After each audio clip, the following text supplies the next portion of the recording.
Welcome to Define Your Path with DocV, bringing you real talk with global thought leaders to inspire hearts and minds for sustainable breakthroughs and profitability for your life and business. Here's your host, DocV. Hi, I'm Dr. Virginia LeBlanc, also known as DocV, the Pivot Maestro. Welcome to the Define Your Path podcast for those seeking to define their own path into purposed entrepreneurship. This is a show about transforming perspectives, as well as inspiring and motivating you to think without a box by exposing you to global thought leaders as my guest today and change agents and legacy builders across industries on how they successfully define their path in life and business to profitability and sustainable wins. At Defining Paths, we operate in truth, transparency, and love to help you navigate the waters of your life and put you back in business. And Define Your Path podcast is no different. It all starts in the mind. Will you be the captain or the crew? Today's spotlight is with Karen Seltz. I'm so excited for you all to hear from Karen. Karen, also known as the Uncensored Self-Love Coach, is a spiritual channel healer, author, speaker, and coach who supports women to fully embrace all the parts of themselves to develop the courage and confidence necessary to create meaningful, vibrant lives they're passionate about, not just simply living, but that they're passionate about. Karen has a master's of education in counseling, is a certified life coach, a licensed brain gym consultant, speaker, and author with more than 25 years of combined experience. As a former comedian, which I love, Karen is able to share her journey from depression, addiction, and self-hatred to self-compassion, self-acceptance, and self-love, vulnerably, and with a touch of humor on countless stages, podcasts, and her very own weekly live TV show, Irresistible You, Ignite Your Passion and Purpose. Using the wisdom that she discovered on her own journey, Karen now inspires and coaches others on how to love themselves unconditionally, discover their spiritual gifts and purpose, and to create extraordinary lives of impact that they previously thought were beyond their reach. Karen, welcome to the show. How are you doing today? Oh, thank you so much, DocV. I am awesome, and I'm really excited to be here with you and share with all your viewers and listeners. One of the things that I love is sharing the depths of the darkness so that other people can say, wow, I'm not as bad as she is or was. Well, I tell you what, we look forward to hearing your story. That is just perfect. As I said, we're true transparency and love. We're looking forward to hearing your story, how you faced your fears to love the skin you're in and pivot into pursuing your passion and soul purpose. And in this podcast, we love to keep it simple. So there are only two questions that I have for you, and then we're going to flow between those two questions. First question is, how have you defined your path, and how do you help others define theirs? Beautiful. Spotlight is yours. Yeah. So my path keeps being defined every single day. And I think when I've thought I've had it figured out, I've been wrong. So I love to be flexible with that and to embrace the fact that I am a work in progress. Yes. So where I started, well, a long time ago, I used to be in sales, and I had a daughter that was born she was medically complex. We'll go with that. By the time she was 1, she had 20 different medical specialists. And my ex-husband, in order to deal with that, because it was really difficult, he turned to alcohol. And in order for me to deal with it, I turned to having sex with strangers. So interesting, like attracts like. We're both addicts, numbing the pain. Right. And it got really, really ugly to the point where, one night I came home after we were separated, I came home from acting out with a stranger. Acting out means having sex with a stranger. And I caught a glimpse of myself in the bathroom mirror. And I just stopped dead in my tracks. And I will always remember this moment. And I just caught a glimpse of this emptiness behind my eyes. And I started screaming at myself, what are you doing to yourself? Like, who are you? I don't even recognize you. You were not meant for this. And at that moment, I had completely rejected God and all things spiritual. Mm-hmm. I dropped to my knees and I prayed for the first time in many, many years. And I said, help me. I can't do this anymore. And I heard a voice and it said, get up, get up. You were meant for more. And that was the very last time that I acted out. And that was almost 7 years ago. And I made a promise to myself that no matter what, I would face whatever came to me. I wouldn't numb it and medicate it with things outside of me anymore.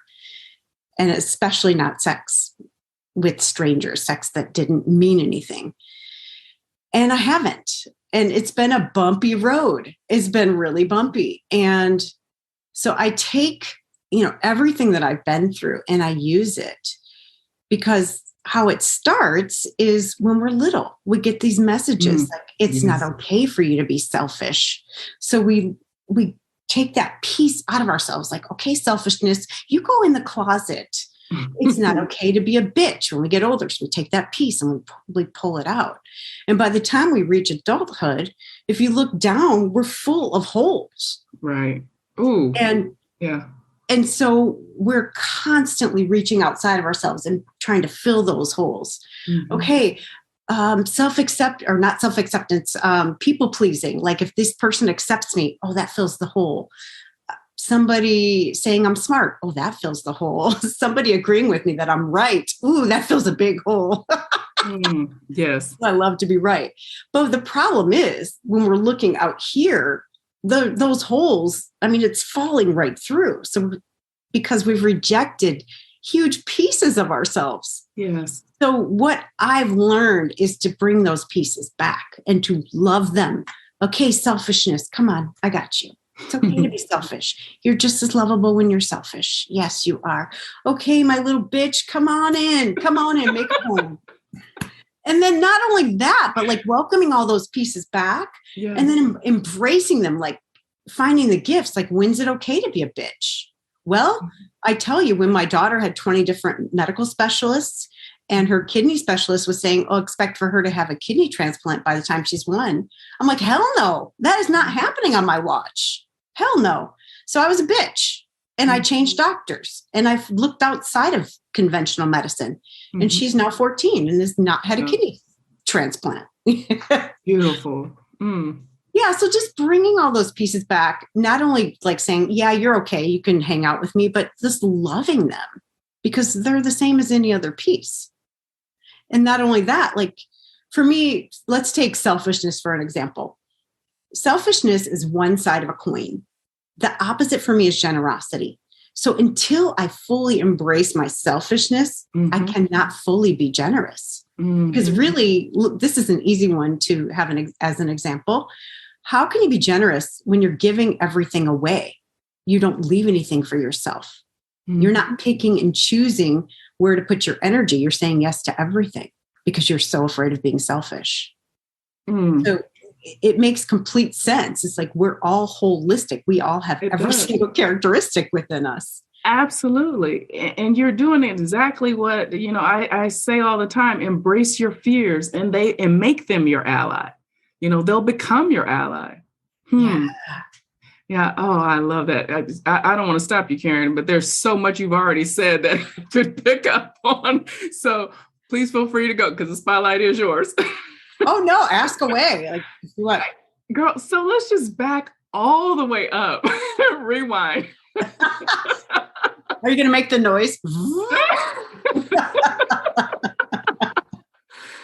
So many women, so many men deal with the same thing you dealt with. Addiction. It doesn't matter what kind of addiction, be it, substance abuse, alcohol addiction, sex addiction. But you found it, that moment happened. That happens for so many people who deal with whatever type of addiction, where you have to face yourself. You have to look yourself in the mirror, intentionally or unintentionally, and decide whether or not you're going to pivot or you're going to continue. Talk about that a little bit more. It takes a lot to just stop like that. I had a similar experience when I was younger, and I was following a path of alcohol addiction on one side of my family. And, literally the taste was taken out of my mouth, when I fell to my knees and called out for help. Yeah. It takes, we all have a different bottom, like they say in 12-step, like you have to hit a bottom. Mm-hmm. Well, I don't know if that was mine, but it seemed to work. Mm-hmm. And for me, it was knowing. I didn't know how, and I wasn't concerned with how. I just knew my intention was so strong that I would never, ever degrade myself or act out sexually or act out of integrity in that way again, ever. I just knew. And I don't know what it takes for other people, but from that moment, every decision I made was toward this vision of being healthy and being in healthy relationships where I wasn't trying to get something. And I love your example about just how everything is taken out of us and it's put on that shelf, that whole social cultural conditioning that, as we're growing up. And then, and having that huge hole grow, I had a whole visualization going on here, and how it's up and we start putting on masks to hide those hurts, those hangups, those habits or what have you. But then embracing it, that's the key, and putting it back in and understanding that we are perfectly perfect in our imperfection. Absolutely. And the masks, that's a big part of my journey. I used to go to these meetings and they were based on this book called Real Love. And it was helping us to learn how to be unconditionally loving and to accept unconditional love. And there were these meetings, they were kind of like 12-step meetings, but not. And the purpose was to learn to tell the truth about yourself. And for everybody else who didn't have the floor, the purpose was for them to get rid of their judgment and to just love and accept people exactly as they were. And I remember it was probably my second one. And I told like some surface level truth that didn't make me look too bad. And the host said, "Okay, great. Now tell us what you're really afraid to tell us." And I'm like, oh, shit. No, she didn't. So I remember like, okay, like it was like in a split second, but it seemed like it took forever in my head. Right. Thinking, okay, I don't really know these people. I looked like there's the door. I can make it out. I can run for it if they start attacking me because I grew up in a physically abusive household. So I was expecting people to physically attack me even as an adult. So I remember I lowered my eyes to the floor and it was a group of women who were really scary to me at that time because I was sleeping with their husbands. So I'm like, of course they knew that. I mean, they didn't, but so I looked at the floor and I'm like, I have sex with married men. And I just waited and I kept looking at the floor and I waited and waited. Those feelings like daggers, like stabbing you in the back. I waited for those and I didn't feel any. So finally I'm like, I look up, I look around and all I saw was compassion on the faces of these women. I'm like, where am I? Like, what planet am I on? And I'm like, what is going on? I never imagined that as a possible scenario. When you grow up being defensive and protecting yourself, I never imagined I could tell the truth and be accepted. And then what happened after that was nothing short of miraculous. One after the other, they started telling like deep truths. Like, oh my gosh, I had an affair 12 years ago with my best friend's husband and I've never told a soul and it's been eating me alive. Wow. And other ones like I stole from my church and it's been killing me. It's just like, because I had the courage to tell a really hard truth, because back then I didn't know the truth. Yeah. I mean, if it looked me in the face, I'd be like, who are you? Yeah. No. It opened it up for all these other women to be seen and loved and accepted just as they were. Wow. Powerful story, powerful testimony. And what I want to reiterate about the show, this is real life. This was a real life experience. You actually went through this, but yet you have managed to find self-love, pull yourself out of that. And now you're thriving. You've started your own business. You're an entrepreneur. And I would say you are following your sole purpose. Tell us more about that. Yeah. So the big part of it, I studied coaching. I went to school and studied coaching, but I was still acting out sexually. And I'm like, I can't possibly coach anybody. I would be the biggest hypocrite in the world. So it wasn't until after I had that moment where I felt like, okay, now I can do this because I'm walking the walk. And part of my journey is really being completely transparent. Mm-hmm. So I talk on podcasts about my sex addiction. I talk about what brought me to this place, and nobody has anything on me. It's not like someone's going to do an investigation and find out something else. I'm like, I tell it all. Right. So I'm free. Mm-hmm. I am free. And I teach other women how to get that level of freedom, because when you can be transparent, you're never worried like, yeah, sure, my husband loves me, but what if he found out this? Would he leave? Sure, my friends accept me, but are they talking behind my back? Mm-hmm.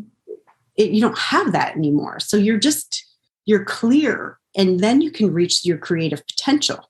You can access your spiritual gifts. You can become a spiritual channel, because we all have that ability. Yes. It's just we're filling it with so much worry and crap. Like, what if people find out this? And, which mask do I have to wear today if be accepted here? Without that, imagine who you'd be. Oh my gosh. You are dropping nuggets everywhere.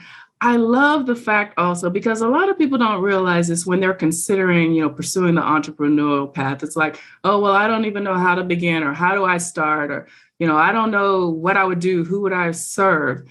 But this is something that I'm hearing in your story, and it's true of mine also. My pain point became my client mission. So from pain, we find passion, and the passion leads to the sole purpose that's constantly trying to call us and get out. And we're just not listening because, it's back there and we have too much going on in life, to dealing with, our hurts, hangups, and habits that we just can't find it, or we never find our way to it. Yeah. So what I found is when we are worried about the how, that creates analysis paralysis. And quite frankly, it's none of our business. If we have a relationship at all with a higher power, we get to surrender it. We get to say, this is what I feel led to. This is what I feel called to do, how I feel called to serve. You take care of the how. I don't know. It's none of my business. I have a magic equation. Can I swear on this show? Go for it. Okay. I didn't check with my producer, but I think so. I came up with this during our client session. One of my clients is really analytical. And she was like, okay, but how this and how that? I said, write this down. This is a magic equation. How equals mind fuck. Because you get stuck and you start spinning when you're worried about the how. Yeah. When your intention is clear and you're like, this is the result I want. What I have clients do is go back to the beginning. Okay, so what result do you want to create? Now go back to the beginning. Who do you get to be? What characteristics do you get to embody to create that result? And from there, one step at a time. You do get to take committed action, but one step at a time. You don't need the whole plan. Right. Like for me, it's what would you have me do now? Right. Okay, do the thing. Okay, now what would you have me do? And I'm talking with God, spirit, universe, whatever you want to call it, all the time. And it's easy then. I'm not in analysis paralysis. I'm not worried. So true. And unfortunately, so many of us who have gone through extensive education, the educational process system, that analysis paralysis thing is real, and we're worried about tomorrow when we're living in today. It's okay to have some type of thought toward, your future or vision or what have you. But yeah, just acting in the moment, that's huge, and being led by feeling, and not getting caught in the mind. I love that you brought that out and that you spoke truth in that. And I love that equation. By the way, I need you to start getting shirts and start selling them. Magic equation. Well, I do go by uncensored, what do you expect? But it's true. It's real talk. So we're going to have you on my Candid Conversations with DocV show also, TV show. It's real talk, and this is what we need more about because it helps to combat those fears that people face every day. So, talk about, as we just kind of draw to a close, girl, I could just talk to you all day. I want to talk about what does it look like when people, when they come to you. Well, you just spoke a little bit about that, but if they're like, okay, well, I don't know if I'm really ready to deal with this right now, or this, that, or the other is stopping me. What is the advice or the guidance that you would give them? What would you say? Yeah, the biggest thing is I'll ask questions like, if they say they don't know if they're ready, I'll ask something like, well, how long have you wanted this? And they'll be like, then they get in touch with what it's costing them. And that's the next question. What is it costing you not doing it now? Right. Because if you don't do it now, will another 20 years go by? Mm-hmm. I'm willing to stand for you. I'm willing to get uncomfortable in order for you to step in. Are you willing? Because I can't be more willing than a client. Like, they get to do their own work. I will stand for somebody. I will call them forward, and I will call them on their BS stories, because it's all stories based on the past, based on what they think is going to happen, which will happen because they're creating it, right? Right. So for me, it's just getting clear on what questions, and I allow those to come in. So a lot of times I'll get people, what does it cost you so far not stepping into this? And then the big one, like I mentioned first, is how long have you wanted this? Mm-hmm. For me, I had this note card. It was like a little note card in my jewelry drawer that I never used. And I was cleaning it out one day, and it said, I am an inspirational public speaker. And that card had been there for like 20 years. Mm-hmm. That's how much public speaking I had done up until that point. Probably 0. Goose egg. Yep. It was in a drawer. Uh-huh. So if someone asked me, well, how long have you wanted them? I'm like, well, forever, but I don't know what to talk about. But, like I had all the excuses, all the stories. So it was painful to find that card and to see that dream all dusty. Right. And everybody has them. Everybody has these dreams that they're afraid that they're not enough. Well, here's what I have to say. If you weren't enough, you would never have that dream. True. You would never have that. It wouldn't have been given to you if you don't have everything you need to accomplish it. It wouldn't have come into your consciousness. Mm-hmm. So what are you going to do about it? Who do you get to be? For me, a big part was courageous. I was so afraid to look stupid. That was one of my big ones. Mm-hmm. That I would just stop. I'm like, well, I'm not perfect yet. I need more education. I need to do this program and this program. And I collected degrees, certifications, programs, and I did nothing for a zillion years. And I got tired of it. I'm like, okay, I get to be imperfect. Mm-hmm. And now I put stuff out there all the time. First take. Okay. Or live, right? I just do it. If they want a perfect coach, that's not me. I'm like, yes, I'm not it. Recovering perfectionist right here. I got you. I hear you. Yeah, recovering perfectionist. So what I'm hearing in just the whole of the story also, it's about being able to forgive yourself. Start that internal, that personal forgiveness process so that you can find self-love and then be able to walk in your purpose, and love others. Absolutely. 100%. And, in my work, I've embraced releasing my victim. And boy, does she rear her ugly head all the time, wanting to blame somebody else because, I don't want it. I don't want that responsibility. Right. But when I'm responsible for everything I experience, then I'm at choice. I can create whatever I want. When I'm putting it, outside of my control, what am I going to do about it? So, you mentioned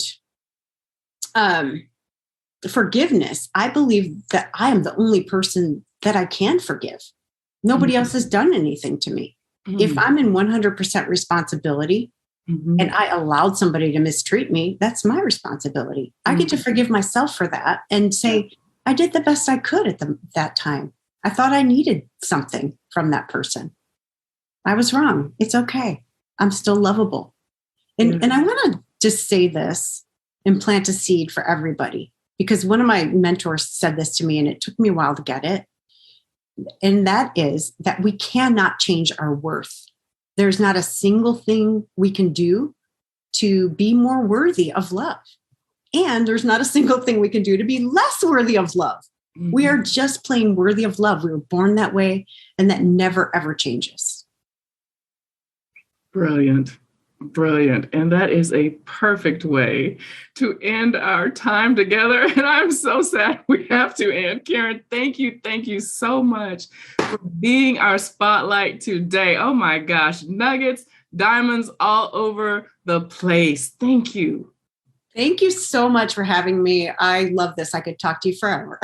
Absolutely. So we're going to have you back on Candid Conversations. We're going to figure out what we're going to talk about because we're going to have some candid conversation. Yes, let's do it. Audience, be sure to follow Karen on social media. Please tell them what's the best way to connect with you. My website is KarenSeltz.com, just my name.com. And I am on Facebook. I do most of my stuff on Facebook, Karen Seltz. And I just started doing reels. So this has been a fun journey. Ooh, fun. Absolutely. Okay, good deal. So audience, you will also be able to connect with Karen, and her last name is spelled Seltz. You'll be able to find her on all those mediums, but you'll be able to connect with her from the Define Your Path podcast platform as well. So we'll make sure you can find her. You need to follow her, reach out to her, because she is the real deal. And this is real talk. This is true transparency and love. Thank you for helping us live up to our intention, Karen, today. Audience, be sure to visit our virtual home to see what we're up to at definingpaths.online, and it's quite a bit. I'm DocV, the Pivot Maestro, and always your corner woman. Be true to you and define your path. We'll see you on our next episode. You've been listening to Define Your Path with DocV. To learn how to see with true vision and define your path, visit definingpaths.online/true-vision.